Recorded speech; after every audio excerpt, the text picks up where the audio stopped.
Okay, now let's jump into the truth about bloating that no one's telling you. So you've more than likely tried cutting out gluten, dairy, FODMAPs, spent all the money on probiotics, and tracked every single bite of food that you've intaked, but the bloating is still there. So if it sounds familiar, this video will change everything. So let's debunk the food myth. So first, let's get this out of the way. Food can trigger bloating, but food is rarely the root cause, especially when it's happening daily or unpredictably. So what I've seen over and over is this. Most chronic bloating isn't about food, it's about your nervous system. It's how your body's responding to stored stress and not actually your last meal.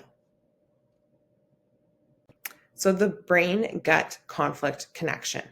So your gut is deeply wired to your brain. So when you're under stress, your digestion slows or shuts down. And that's not a dysfunction, but actually a protective mechanism.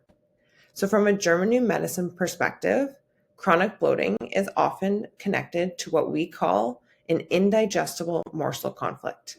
So an event, situation, or emotion that felt too much to process. So think of it something like you couldn't digest, whether that's emotionally, metaphorically, or physically.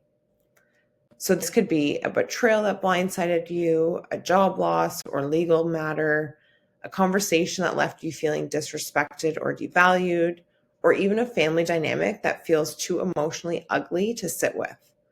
So in this case, your colon actually tries to adapt by helping you digest the issue. So this is a survival mechanism, again, not a malfunction. And when the conflict is finally over, or you begin to feel emotionally safe again, your body enters what we call the healing phase. So that's when the bloating, cramping, gas, and urgent bathroom trips typically show up. So this phase might look or be labeled with something like IBS, colitis, candida flares, or simply just a bloated, sensitive gut. But here's the key. It's not your body breaking down. It's your body releasing what it's been holding on to. So 3 of the root level causes of bloating that aren't just the food.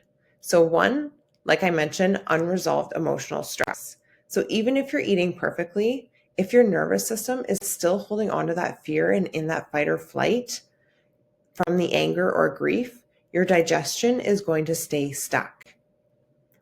Number 2, subconscious fears around the food. So if you've ever felt anxious before eating, that fear alone can create a stress response that shuts down your digestive fire. So even if the food itself is fine, if you're framing it as something that's fearful, your body will inherently shut down that digestion. Number 3, suppressed emotions. So unfortunately, so many women are taught to be chill, avoid conflict, or just push through.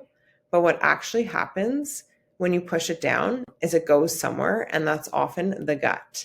And the result is the bloating, gas, cramps, IBS, and every other digestive flare that you can name. So what actually helps?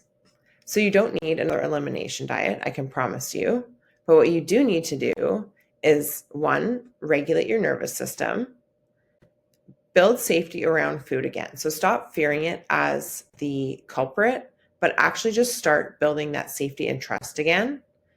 And then identify and resolve the emotional conflicts that are actually probably triggering this bloating or this feeling of, I can't digest this. And then lastly is just support your digestion with nourishment and not restriction. So by helping our gut in this case, it's going to help us better digest and heal the damage that has been done.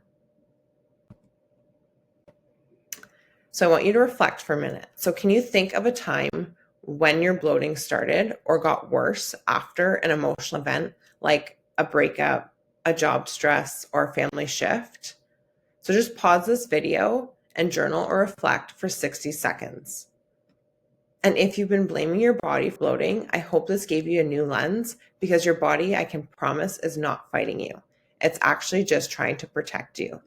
And once you learn how to create that safety and regulate your nervous system and respond with support and not fear, healing does become possible.